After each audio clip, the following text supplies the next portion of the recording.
दतिया उपचुनाव का नतीजा भले ही चंद्रशेखर आजाद के पक्ष में जीत लेकर नहीं आया, लेकिन इस चुनाव ने एक नया राजनीतिक संदेश जरूर दे दिया है।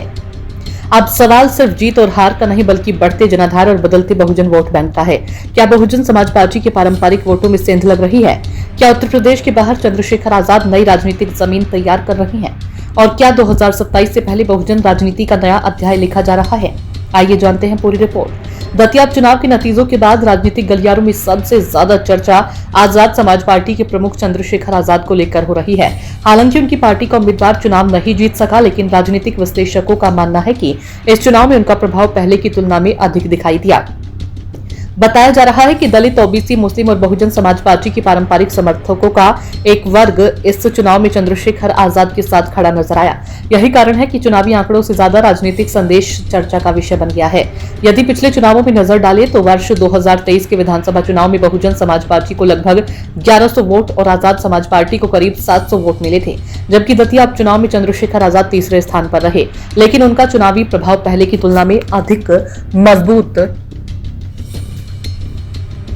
दिखाई दिया। हालांकि इस प्रभाव का वास्तविक राजनीतिक मूल्यांकन भविष्य के चुनावों में ही स्पष्ट होगा। राजनीतिक विश्लेषकों का मानना है कि बहुजन समाज पार्टी की सबसे बड़ी ताकत उसका समर्पित कैडर रहा है, लेकिन यदि उस कैडर का कोई हिस्सा दूसरे राजनीतिक विकल्पों की ओर बढ़ता है तो ये पार्टी के लिए चुनौती बन सकता है। फिलहाल ये विश्लेषण चुनावी रुझानों और राजनीतिक चर्चाओं पर आधारित है। चर्चा इस बात की भी है कि बसपा प्रमुख मायावती का मुख्य राजनीतिक फोकस लंबे समय से उत्तर प्रदेश रहा है। वहीं चंद्रशेखर आजाद उत्तर प्रदेश के साथ साथ दूसरे राज्यों में भी अपनी राजनीतिक मौजूदगी बढ़ाने की कोशिश कर रही हैं। विशेष रूप से मध्य प्रदेश जैसे राज्यों में जहां कभी बहुजन समाज पार्टी का मजबूत जनाधार माना जाता था, मध्य प्रदेश में बहुजन राजनीति का लंबा इतिहास रहा है।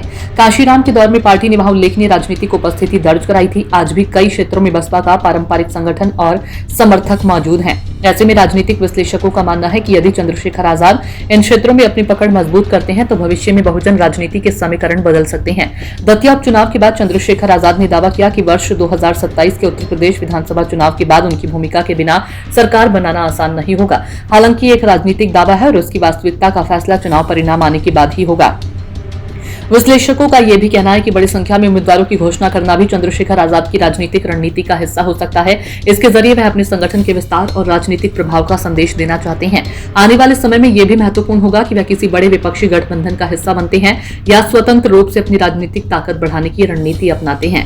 फिलहाल दतिया उपचुनाव के नतीजों ने बहुजन राजनीति को लेकर नई बहस जरूर छेड़ दी है। अब सभी की नजर इस बात पर रहेगी कि उत्तर प्रदेश और अन्य राज्यों में बहुजन समाज पार्टी का संगठनात्मक आधार किस दिशा में जाता है। चंद्रशेखर आजाद अपने जनाधार का कितना विस्तार कर पाते हैं और वर्ष 2027 के विधानसभा चुनाव में इन बदलते राजनीतिक समीकरणों का वास्तविक असर कितना दिखाई देता है।